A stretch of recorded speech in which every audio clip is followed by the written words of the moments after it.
கர்த்தராகிய இயேசுவின் இனிமையுள்ள நாமத்தில் நான் உங்களை வாழ்த்துகிறேன், வரவேற்கிறேன். நாளுகளில் தேவன் நம்மை ஆசீர்வதித்து வழி நடத்துபவராய் இருக்கிறார். நாம் ஓரோ மக்களும் கண்ணுகளை மூடி விசுவாசத்தோட நாம் ஜெபிக்கட்டும். ஆண்டவரே, உம்மை நாங்கள் ஸ்தோத்திரிக்கிறேன், ஆராதிக்கிறேன். உம்மை நாங்கள் மகிமைப்படுத்துகிறேன். நீர் நல்லவராய் வல்லவராய் எங்களோடு கூட இருக்கிற தேவன். இந்த ராத்திரி வேளையிலப்பா நாங்கள் கூகுள் மீட் ஆய் ஒன்று சேர்ந்து தேவனை துதைக்க, உங்களுடைய வார்த்தைகளை தியானிக்க நீர் எங்களுக்கு இந்த அவசரத்தை கொடுத்திருக்கிறதுக்காக ஸ்தோத்திரம். நீரே பரிசுத்தர், உண்மையான தேவன், எங்களோடு கூட இருக்குதவரும் எங்களை நல்ல வழியில் நடத்துதவருமாய் கூட இருக்குத உயிருள்ள தேவனே, உண்மை நாங்கள் இந்த ராத்திரி வேளையில் துதிக்கிறேன். ஆண்டவரே, இன்னைக்கு கடந்து வந்த ஒரு மக்களுடைய குடும்பங்களுக்குள்ளே ஒரு தெய்வீக பிரச்சனை இறங்கப்படட்டும். இந்த மக்கள் சமாதானத்தோட அன்போட ஐக்கியத்தோட குடும்பங்களில் தேவனே உம்முடைய வார்த்தைகளை தியானித்து ஜெபிச்சு முன்னாடி கடந்து செல்ந்த மக்களாயிருக்க நீர் கிருபை செய்ததுக்காக ஸ்தோத்திரம். ஆண்டவரே, எங்களை முற்றிலும் தாழ்த்துகிறேன், அர்ப்பணிக்கிறேன். நீர் உயிருள்ளவராய் பெரிய காரியத்தை செய்தவராய் எங்கள் மத்தியில் இன்னைக்கும் பெரிய அற்புதத்தை செய்தவராய் இருக்கிறதுக்காக ஸ்தோத்திரம்.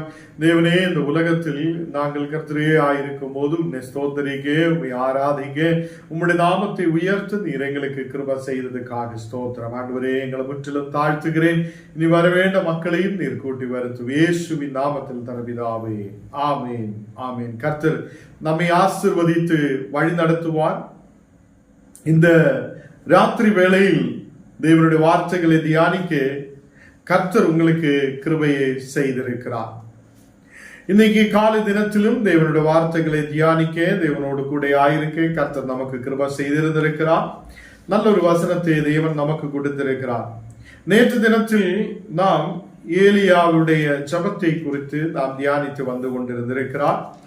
ஏலியா எப்படி ஜெபிச்சிருக்கிறார் என்றும் அந்த இடத்தில் எப்படி ஒரு பெரிய விடுதல் உண்டாயிருக்கிறார், கர்த்தர் அவருடைய ஜெபத்தை எப்படி கேட்டிருக்கிறார் என்றும் நாம் நேற்று தினத்தில் தியானித்திருக்கிறார். அது 1 ராஜாக்கள் 18ஆம் அதிகாரம் அதில் 33 நாம் நேற்று தியானித்து வந்திருக்கிறார். 1 ராஜாக்கள் 18ஆம் அதிகாரம் அதிന്റെ 17ஆம் வசனத்திலிருந்து நாம் இன்னைக்கு ஆகாபு என்று சொல்லி ஆகாபு ஏலியாவோடு கூட இருந்திருக்கிறார் என்றும் அந்த ஆகாபை அவர் ரதத்திலே ஏறி நீ போய்விடு என்று சொல்லி அந்த ஏலியா அவங்களுக்கு பின்னாலே அதை ரெடியாகி அதை அரை கெட்டி அவர் முன்னாடியே ரதத்துக்கு முன்னாடியே ஓடுகிறார் என்று நாம் நேற்று வசனத்தில் தியானித்திருக்கிறார். இந்த 18ஆம் அதிகாரம் அதனுடைய 17ஆம் வசனத்தில் ஆகாபு ஏலியாவை சந்திக்கும் போது ஆகாபு அவனை நோக்கி இஸ்ரவேலே கலங்க பண்ணுகிறவன் நீ அல்லவா என்றார். ஆகாபு ஏலியாவை சந்திக்கிற நேரத்தில் ஆகாபு இந்த ஏலியாவோடு சொல்லுகிறார். ஆகாபு ஏலியாவை நோக்கி இஸ்ரவேலை கலங்க பண்ணுதவன் நீர் அல்லவா என்று அங்கே ஒரு கேள்வியை எழுப்பி இருந்திருக்கிறான். அதற்கு ஏலியா சொல்லுத வார்த்தை 18ஆம் வசனத்தில் நாம் வாசிக்கும் போது இஸ்ரவேலை கலங்க பண்ணுகிறவன் நான் அல்ல, இஸ்ரவேலை கலங்க பண்ணுதவன் நான் அல்ல, கர்த்தரின் கட்டளைகளை விட்டு பாகால்களே பின்பற்றி அதை பின்பற்றினால் நீரும் உம்முடைய தகப்பன் வீட்டாருமே இஸ்ரவேலை கலங்க பண்ணுகிறார் என்று சொல்லுகிறார். கர்த்தர் பிள்ளைகளே, இங்கே ஆகாபு ஒரு ராஜாவாய் இருக்கிறார். இந்த ஆகாபு ராஜாவுக்கு முன்பாக ஏலியா கடந்து வந்திருக்கிறார். ஏலியா வந்ததும் ஆகாபு சொல்லுகிறார், நீதான் இஸ்ரவேலை கலங்க பண்ணதவனாயிருக்கிறார். அப்ப இஸ்ரவேல்ல தீர்க்கதரிசியை பார்த்து ஏலியாவை பார்த்து ஆகாபு சொல்லுகிறார், நீ இஸ்ரவேலை முழுவதும் கலங்க பண்ணதவனாயிருக்கிறார். அப்போ ஏலியா சொல்லுகிறார், ஞான் இஸ்ரவேலை கலங்க பண்ணதவன் அல்ல, நீ பாகாலுக்கு பின்னாலே சுற்றுறதுனால. இன்னைக்கு அநேகர் இயேசுவே வாய் கொண்டு சொல்லுகிறார், இயேசுவே இயேசுவேன்னு சொல்லும். ஒரு பிரச்சனை வரும்போது நம்ம மந்திரக்காரை தேடி ஓடுகிறோம். ஒரு பிரச்சனை வரும்போது நம்ம அந்த விஷயத்துக்குள்ள ஓட பார்க்கும் போது நீ பாகாலிகளை தேடுகிறார், அந்நிய தேவர்களை தேடுகிறார் என்று இங்கு வசனத்தில் சொல்லும் போது, இங்கே ஏலியா ஆகாபோடு எடுத்து சொல்லுகிறார், நீ பாகாலிகள் தான் அந்நிய தேவன் அந்த நாட்டில் இருக்குதா. அந்த நாடுகளில் இந்த மக்கள் இஸ்ரவேல் ஜனம் கொஞ்சம் பேர் எல்லாம் அதுக்கு பின்னாலே சுற்றி கொண்டிருந்திருக்கிறார், அதை தேடி ஓடிக்கொண்டிருந்திருக்கிறார். அப்போ நீயும் ஆகாபும் அதே உன்னுடைய மக்களும் அதுக்கு பின்னாலே பாகால்களே அதை பின்பற்றினால் நீரும் உம்முடைய தகப்பன் வீட்டாருமே இஸ்ராயலுக்கு களங்கம் பண்ணுகிறார். இன்னைக்கு கிறிஸ்தவனாய் இருக்கிற ஞானும் நீங்களும் தேவனை களங்கம் பண்ணதவனாய் மாற்றப்படக்கூடாது. ஒன்றே ஒரு வள்ளத்தில் 2 இடத்திலும் கால் வைத்து நமக்கு போக முடியாது. ஒன்றே நீ தணுப்பாய் இருக்கணும், இல்லைன்னா சூடாய் இருக்கணும். ஒன்றே நீ 2 இடத்திலும் நிக்க முடியாது, ஏதோ ஒன்னில தான் நிக்க முடியும். அப்போ உன்னுடைய கால்கள் எங்க வைக்கணும் என்று நீ தான் நினைக்கணும். 2மே இருக்கட்டும், 2 ஒரே மாதிரி தான், 2 ஒரே மாதிரி தானே என்று நினைத்தால் உனக்கும் எனக்கும் அதை வாழ முடியாது. நாம் கர்த்தருடைய நாமத்தை களங்க பண்ணதவங்களாய் மாற்றப்படுகிறோம். அப்போ கர்த்தருடைய நாமத்தை களங்க பண்ணாமல் எப்படி முன்னாடி போகலாம்? நாம் பாகாலிகளை தேடி ஓடக்கூடாது. நாம் தேவனுக்கு விரோதமாய் எழும்புத மக்களாய் இருக்கக்கூடாது. அப்போ இங்கே ஏலியா அந்த ராஜாவோடு சொல்லுகிறார், ஆகாபு ராஜாவோடு சொல்லுகிறார், ராஜாவே, நீர் பாகாலுகளுக்கு பின்பற்றி போகுதனால நீரும் உம்முடைய தகப்பன் வீட்டார் முழுவதும் இஸ்ரவேலை களங்கம் பண்ணுகிறார். இன்னைக்கு நிறைய பாஸ்டர்மார் கூட ஆராதனைக்காக நிற்கிறார், ஜபத்துக்காக நிற்கும். சில நேரத்தில் அவங்களும் பாகாலிகளை தேடி ஓடுகிறார். சில விசுவாசிகள் இன்னைக்கு பாகாலிகளை தேடி ஓடுகிறார். இப்படி நாம் தேவனுக்கு விரோதமாய் எழும்பும் போது நாம் தேவனுடைய நாமத்தை களங்கம் பண்ணதவராய் மாற்றப்படும். நாமும் நம்முடைய குடும்பங்களும் தேவனுடைய நாமத்தை களங்கம் பண்ணதவராய் மாற்றப்படக்கூடாது. இங்கே ஆகாபோடு சொல்லுகிறார், ஏலியா சொல்லுகிறார், ஆகாவே, நீயும் உன்னுடைய தகப்பன் வீட்டாரும் தான் இஸ்ரவேலை களங்கம் பண்ணுகிறார். ஏனென்றால் நீங்க அந்நிய தேவனுக்கு பின்னாலே சுற்றுகிறார்.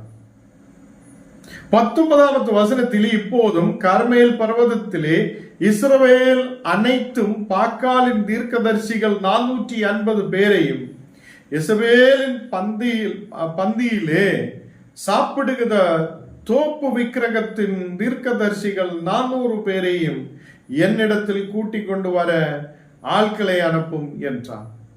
இங்கே அங்கே இருக்கிற மக்கள் விக்கிரகத்துக்கு பின்னாலே சுற்றுகிறார், அந்நிய தேவனுக்கு பின்னாலே சுற்றுகிறார். இஸ்ரவேல் மக்கள் இஸ்ரவேலின் தேவனை தேடாமல் இந்த பாகாலின் தீர்க்கதரிசிகளுக்கு சுற்றிலும் பின்னாடியே போகப்படும் போதுதான் அங்கே இஸ்ரவேல் ஜனத்தை இஸ்ரவேலை களங்கம் பண்ணத நிலையில் அவங்க மாற்றப்படுகிறார்.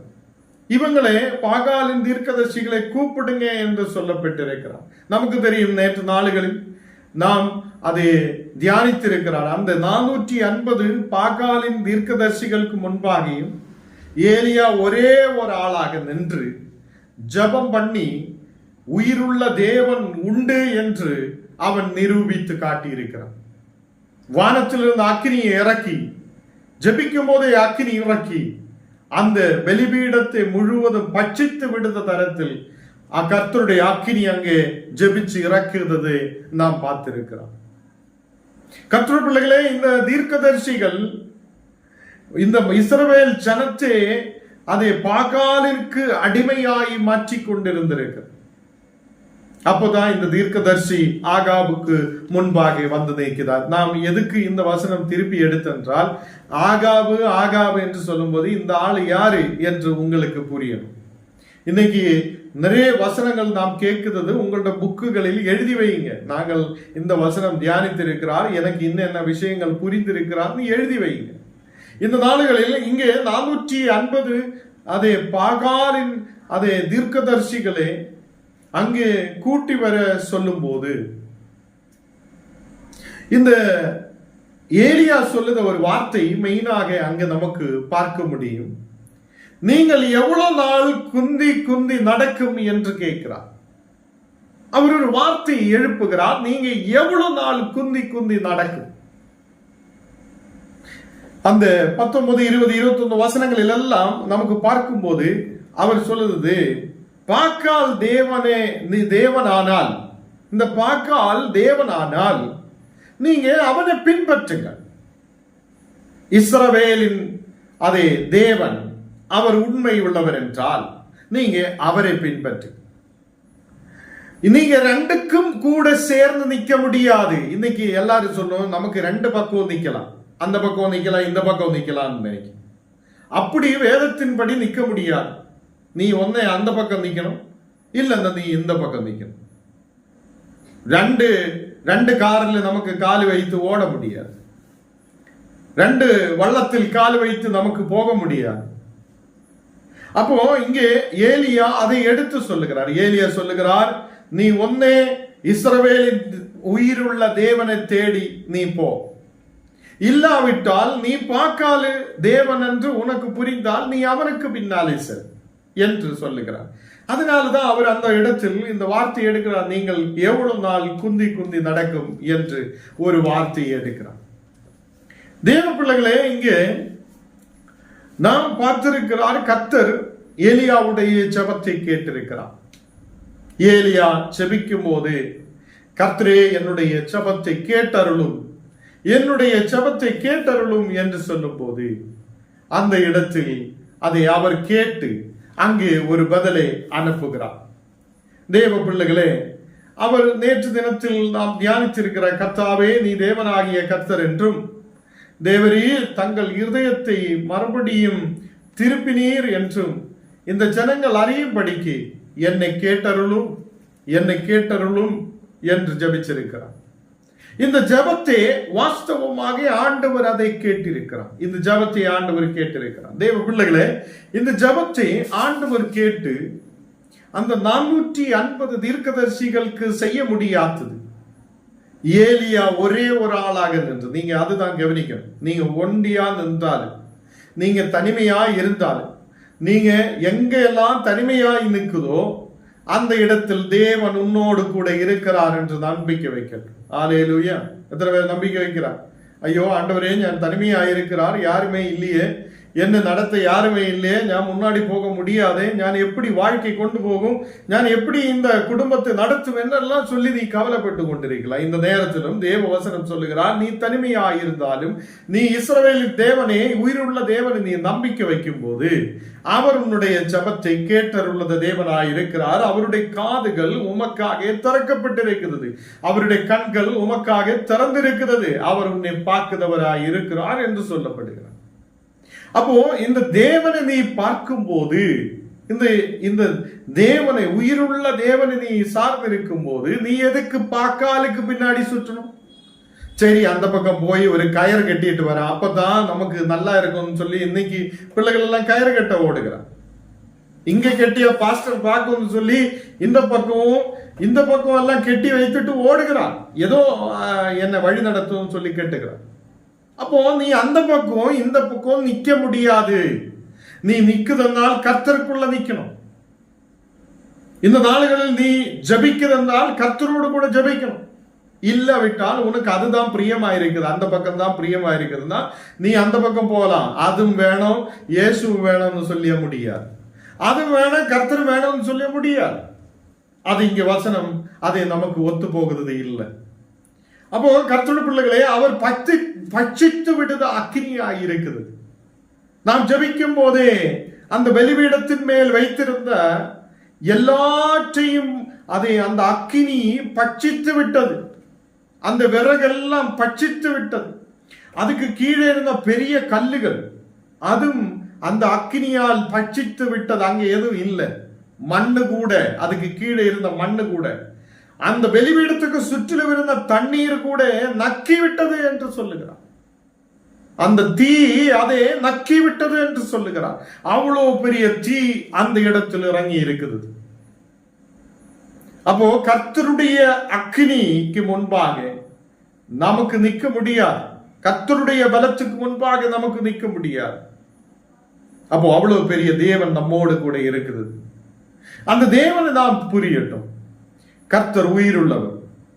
அவர் நம்முடைய ஜெபத்தை கேட்கிறவர். அவர் நம்மை பாதுகாக்கிற தேவன். இந்த நாளுகளில் கர்த்தர் பிள்ளைகளே, இந்த ஏலியா ஜெபிக்கும் போது பெரிய அற்புதம் நடக்கிறார். எல்லா ஜனங்களும் அதை பார்த்து, ஜனங்கள் எல்லாம் இதை கண்ட போது முகம் குப்புறவு விழுந்து, கர்த்தரே உயிருள்ள தேவன், கர்த்தரே தேவன் என்று அவர் அறிந்து கொண்டிருக்கிறார். கர்த்தரே தெய்வம் என்று அவர் அறிகிறார். தேவ பிள்ளைகளே, கர்த்தர் உண்மையுள்ள தேவன் என்று அந்த இடத்தில் அறிகிறார். அல்லேலூயா. தேவ பிள்ளைகளே, 41வது வசனத்தில் பின்பு ஏலியா ஆகாபே நோக்கி, நீ போ, போஜனபானம் பண்ணும், பெருமழையின் இரைச்சல் கேட்கிறது என்று சொல்லுகிறார். இந்த ஏலியா தீர்க்க தரிசனத்தாலே சொல்லுகிறார், ஆகாபே ஒரு பெருமழை வரப்போகிறார், நீ இப்போ இந்த இடத்தில் இருந்து போ, இனி இங்க நிக்க வேண்டாம், நீ உண்மையான தேவனை தேடு, நீ பாக்காலுக்கு பின்னாலே சுற்றாத. அங்கு அற்புதத்தையும் பார்த்தாச்சு, தேவன் செய்த அற்புதத்தையும் இந்த ஆகாபு பார்த்தாச்சு. ஆகாபு கிட்ட ஏலியா சொல்லுகிறார், நீ போ, நீ இப்போ போ, நீ போய் போஜனபானம் பண்ணு என்று சொல்லுகிறார். ஏனென்றால் பெருமழையின் இரைச்சல் கேட்கப்படுகிறது என்று சொல்லப்படுகிறார். பெருமழையின் இரைச்சல் கேட்கிறார். 42வது வசனத்தில் ஆகாபு போஜனபானம் பண்ண போனான். பின்பு ஏலியா கர்மேல் பர்வதத்தினுடைய சிகரத்தின் மேல் ஏறி தரையிலே பணிந்து தன் முகம் தன் முழங்காலில் படகு குனிந்தது என்று காணப்படுகிறது. அவன் தலையே தாழ்த்தி அவன் அங்கே நிற்கிறதே நாம் பார்க்கிறார். இந்த வசனத்தை கர்மேல் பர்வதத்தில் அவன் ஏற்றும் மேலே ஏறி அந்த பர்வதத்தின் மேல் ஏறி தரையிலே பணிந்து கொண்டிருக்கிறார் என்று சொல்லுகிறார். அவன் தேவன் செய்த அற்புதத்துக்கு நன்றி சொல்லுகிறார். தேவனுக்கு முன்பாக அவன் நன்றி உள்ளவனாய் மாற்றப்படுகிறான். ஏலியாவுடைய பலம் அல்ல, ஏலியா ஜெபிச்சிருக்கிறார். கர்த்தர் அங்கு வேலை செய்திருக்கிறார். இன்னைக்கு என்ன கேட்கிற கர்த்தர் பிள்ளைகளை, நாம் ஜெபிக்கிறார். கர்த்தர் நமக்காக வேலை செய்வார். கர்த்தர் நமக்காக பெரிய அற்புதத்தை செய்வார். கர்த்தர் நம் ஜெபத்தை கேட்பார். அல்லேலூயா. இன்னைக்கு இந்த விசுவாசத்தை நாம் பெருக செய்யணும். இல்ல தேவன் எங்க இறங்கி வந்து ஏதாவது செய்யுமா, நமக்கு அங்க போய் கயிறு கட்டலாம், இங்க போய் அது செய்யலாம், இங்க இது செய்யலாம்னு நினைச்சால் நீ பாகாலுக்கு பின்னாலே சுற்றுதவங்களாய் மாற்றப்படும். நீ தேவனுக்கு களங்கம் பண்ணதவராய் மாற்றப்படும். யாரெல்லாம் தேவனுக்கு களங்கம் பண்ணதவராய் இருக்குதோ அவனுக்கு இதுல இருக்க முடியாது. அப்போ நாம் தேவனுக்கு பின்னாலே கடந்து சென்ற மக்களாய் காணப்படட்டும். இரண்டு பக்கமும் இருக்கிற மக்களாய் நமக்கு இருக்கக்கூடாது. நாம் இயேசுவில் உள்ள விசுவாசத்தில், தேவனோடு உள்ள விசுவாசத்தில் நாம் முன்னாடி கடந்து செல்லும் போது நாம் அந்த விசுவாசத்தில் உறப்புள்ளவராய், திருடமுள்ளவராய், நம்பிக்கை உள்ளவராய் நாம் காணப்படுத மக்களாய் இருக்கட்டும். இங்கே நமக்கு பார்க்க முடியும், இவர் ஏலியா அங்கே அந்த கார்மேல் மலைக்கு மேலே ஏறி, பர்வதத்துக்கு மேலே ஏறி அவர் அதை அவருடைய அது தரையிலே அவர் பணிந்து கொள்கிறார். தன் முகம் அதை கால்கள் பக்கத்திலே குனிந்து கொண்டு வந்திருக்கிறார். 43வது வசனம் வாசிக்கும் போது, தன் ஊழியக்காரனே நோக்கி, நீ போய் சமுத்திரத்தின் முகமாய் பாரு என்றார். இப்போ தீர்க்கதரிசி ஒரு தீர்க்க தரிசனத்தை சொல்லுகிறார். மழை வரப்போகிறார், பெருங்காற்று அடிக்க போகிறார், பெரிய மழை வரப்போகிறார், இரைச்சல் கேட்கிறார் என்று அவர் கேட்டிருக்கிறார் என்று சொல்லுகிறார். இப்போ இவர் மலை மேலே ஏறி நின்று இவர் சொல்லுகிறார், ஊழியக்காரை அனுப்பி சொல்லுகிறார், ஊழியக்காரனே நீ போய் சமுத்திரத்தின் முகமாய் பாரு, அந்த பக்கம் சமுத்திரத்தின் பக்கமாய் நீ பாரு என்று சொல்லி அவரோடு சொல்லுகிறார். அவன் போய் பார்த்து ஒன்றும் இல்லை என்றான். அப்போ இந்த மனிதன் ஊழியக்காரன் போய் பார்க்கும்போது ஒன்றுமே இல்லை. நீ எதுக்கு இப்படி சும்மா சொல்லுகிறார் என்று அவன் நினைத்திருக்கலாம். அது இங்கே இல்லை, எழுதியது இல்லை. அப்போ இந்த மகன், இந்த ஊழியக்காரன் கடந்து சென்று பார்க்கிறார். அங்க மழையும் இல்லை, எதுவுமே இல்லை. சமுத்திரத்தின் முகமாய் பார்க்கும்போது எதுவுமே இல்லை. பட் இந்த ஏலியா தீர்க்க தரிசனமாய் சொல்லுகிறார், மழை வரப்போகுது, பெரும் மழை வரப்போகுது, இரைச்சல் ஞான் கேட்கிறார், அதனாலே ஆகாவே நீ போ என்று சொல்லுகிறார். அல்லேலூயா. தேவ பிள்ளைகளே, தீர்க்கதரிசிகள் சொல்லும் போது அந்த வார்த்தையை நாம் கேட்கணும். தேவன் அதை கொடுத்திருக்குதா, நம்பிக்கையுள்ள வார்த்தையா இருக்குதா என்று தெரிந்து அதை நாம் ஏற்றுக்கொள்ளணும். இங்கே தீர்க்கதரிசியான ஏலியா சொல்லுகிறார், பெரும் மழையுடைய இரைச்சல் ஞான் கேட்கிறார். ஏலியாவுடைய ஊழியக்காரை அனுப்பி சமுத்திரத்தின் முகமாய் பார் என்று சொல்லும் போது, சமுத்திரத்தின் முகமாய் பார்க்கும் போது அங்கே எந்த இதுவும் இல்லை, மழையும் இல்லை, எதுவுமே இல்லை என்று அவர் வந்து சொல்லுகிறார். அங்கே எதுவுமே இல்லை. நீ இன்னும் 7 தரம் போய் பாரு என்றார். இவர் திருப்பியும் அந்த ஊழியக்காரை அனுப்புகிறார், நீ 7 தரம் பாரு, திருப்பியும் நீ போய் பார், திருப்பியும் நீ பார்க்கணும் என்று சொல்லுகிறார். 44வது வசனம், 7ஆம் தரம் இவன் இதோ சமுத்திரத்திலிருந்து ஒரு மனுஷனுடைய உள்ளம் கை அத்தனை சிறிய மேகம் எழும்பி இருக்கிறது என்றார். ஒரு மனுஷனுடைய உள்ளங்கை அளவு ஒரு சிறிய மேகம் சமுத்திரத்திலிருந்து எழும்பி வந்திருக்கிறார் என்று சொல்லப்படுகிறார். 7 தரம் நீ போய் பார் என்று சொல்லுகிறார். ஏலியா 7 தரம் இந்த மகனை, இந்த ஊழியக்காரனை அனுப்புகிறார். அந்த ஊழியக்காரன் போய் ஃபர்ஸ்ட் பார்க்கும்போது இல்லை, 2ஆம் வட்டி பார்க்கும்போது இல்லை, 3ஆம் வட்டி பார்க்கும்போது எதுவும் இல்லை. 7ஆம் வட்டி பார்க்கும்போது, 7ஆம் தரம் பார்க்கும்போது அங்கு ஒரு மனுஷனுடைய உள்ளங்கை அத்தனை மேகம் எழும்பி இருக்கிறது என்றார். அப்பொழுதே அவன், நீ போய் ஆகாவை நோக்கி மழை உன்னை தடை செய்யாதபடிக்கு ரதத்தை பூட்டி போய்விடும் என்று சொல் என்று சொல்லி இருக்கிறார். இப்ப ஏலியா தன் ஊழியக்காரை அனுப்புகிறார், நீ போய் ஆகாபு கிட்ட சொல்லு, அவனுடைய ரதத்தை பூட்டி அதே ரதம் கொண்டு நீ போ, ஏனென்றால் மழை வந்தால் நீ தடைப்படும், இங்கே தடைப்பட்டு நிற்க வேண்டியவர், அவ்வளவு பெரும் மழை வருகிறார் என்று முன்னாடி அங்க பார்க்கும்போது, ஆகாபு பார்க்கும்போது என்ன சொல்லி இருக்கும், இங்க மழையும் இல்லை, எதுவுமே இல்லை, இவர் என்ன சும்மா சொல்லி இருக்கிறார் என்று கேட்கும். இதுதான் சில ஊழியக்காரன் உங்களோடு சொல்லும் போது, என்ன இருக்குது இங்க எதுவும் இல்லையே, இவன் எதுக்கு சும்மா சொல்லுகிறார் என்று சில பேர் கிண்டல் கேள்விகள் பண்ணும். எனக்கு என்ன இருக்கிறார், எனக்கு இவ்வளவு பிரச்சனை இருக்குமா, எனக்கு எதுவும் இருக்காது என்று சொல்லி அவங்க சும்மாவே சொல்லுகிறார் என்று சொல்லு. அதே மாதிரி ஆகாபு பார்க்கும்போது மழையும் இல்லை, எதுவும் கேட்குதில்லை, இவருக்கு மட்டும் ஏன் கேட்கிறார் என்று நினைத்திருக்கலாம். இங்கே இந்த 7ஆம் தரம் இந்த ஊழியக்காரன் பார்க்கும்போது பெரும் மழை வருகிறார் என்று தெரிந்து, மேகம் ஏறி வந்திருக்கிறார் என்று தெரிந்து இந்த ஏலியாவுக்கு சொல்லும் போது ஏலியா அவரை அனுப்பி விடுகிறார். நீ போ, நீ போய் ஆகாவு கிட்ட சொல்லு, ரதத்தை பூட்டி நீ சீக்கிரம் போய்விடு, என்றால் நீ இங்கே தடைப்பட்டு போகும், உனக்கு போக முடியாதவர் என்று சொல்லி அங்கு பேசி இருக்கிறார். 45வது வசனம் வாசிக்கும் போது, அதற்குள்ளாக வான மேகங்களினாலும் காற்றினாலும் கருத்து பெருமழை உண்டாயிற்று. அதுக்குள்ளேயே இவர் சொல்லும் போது, நான் இரைச்சல் கேட்கிறார் என்று சொல்லும் போது மழை இல்லை, இவர் பெருங்காற்று பெருமழை வரும் என்று சொல்லும் போது அங்கே எதுவும் இல்லை. ஊழியக்காரன் 6 தரம் போய் பார்க்கும்போது இல்லை, 7ஆம் தரம் பார்க்கும்போது, 7ஆம் வட்டி போய் பார்க்கும்போது தான் ஏதோ ஒரு சிறு மேகம், ஒரு கை, ஒரு மனிதனுடைய உள்ளங்கை மாதிரி ஒரு சின்ன மேகம் எழும்புவது என்று வந்து சொல்லுகிறார். ஆகாவை அனுப்பிவிட சொல்லும் போது அந்த இடத்தில் வான மேகங்களினாலும் காற்றினாலும் கருத்து பெரும் மழை உண்டாயிற்று என்று காணப்படும். அப்போ கர்த்தருடைய பிள்ளைகளே, ஏலியா தீர்க்கதரிசி சொல்லும் போது அந்த தீர்க்க தரிசனம் அது உடனடி அங்கே நிறைவேறப்படுது, அது உடனடி அது நடக்குது, பெருமழை அங்கு வரப்படுது. ஆகாபு ரதத்தில் ஏறி இஸ்ரவேலுக்கு ஓடிவிட்டார், இஸ்ரவேலுக்கு போகிறார், அவர் ரதத்தில் ஏறி அவர் போகிறார், ஏனென்றால் மழை அவரை தடை பண்ணப்படக்கூடாது. அல்லேலூயா. நேற்று தினத்தில் நாம் கடைசியாக சொல்லி இருந்திருக்கிறார், அவர் ஏலியா இந்த ரதத்துக்கு முன்னாடியே போய் ஓடுகிறார் என்று சொல்லுகிறார். அப்படிப்பட்ட பலம், கர்த்தருடைய கரம், கர்த்தருடைய கை ஏலியாவுடைய மேல் இருந்ததினால் அவர் அதை இந்த ஆகாபு ராஜாவுடைய ரதத்துக்கு முன்னாலே ஓடுகிறார். அவ்வளவு ஸ்பீடா போகிறோம். அல்லேலூயா. அப்போ இங்கே 46வது வசனத்தில் கர்த்தருடைய கை எலியா மேல் இருந்ததினால் அவன் தன் அறையை கட்டிக்கொண்டு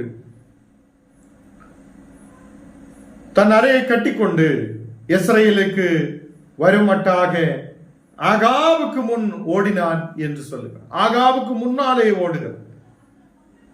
அப்போ கர்த்தர் உன்னோடு கூட இருக்கிறது என்றால் நீர் இந்த உலகத்தில் செய்ய முடியாது என்று சொல்லுவதையும் உனக்கு செய்ய முடியாத தரத்தில் கர்த்தர் உனக்கு ஒரு பலத்தை கொடுப்பார். நம்பிக்கையோட இருக்கட்டும். அந்த பக்கம் இந்த பக்கம் சாயாது. தேவனுக்குள்ளே உண்மையாய் விசுவாசத்தோட இருக்கட்டும். நாம் தேவனுக்கு களங்கம் உருவாக்குதவங்களாய் மாற்றப்படக்கூடாது. நாம் இஸ்ரவேலின் தேவனுக்கு களங்கம் உருவாக்குதவங்களாய் காணப்படக்கூடாது. நாம் கர்த்தரை நம்புதவங்களாய் விசுவாசம் உள்ளவங்களாய் நாம் முன்னாடி கடந்து செல்லட்டும்.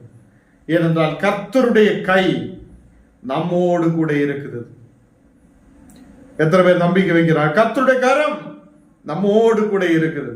அவருடைய உள்ளங்கரத்தில் நீங்க இருக்கிறார், நாங்க இருக்கிறார்.